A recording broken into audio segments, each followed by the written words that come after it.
Say, O Muhammad, have you considered whether Allah should cause my death and those with me, or have mercy upon us?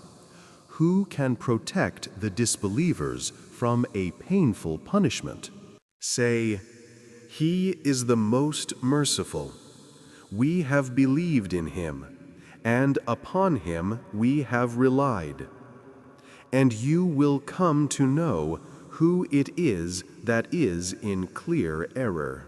Say, have you considered, if your water was to become sunken into the earth, then who could bring you flowing water?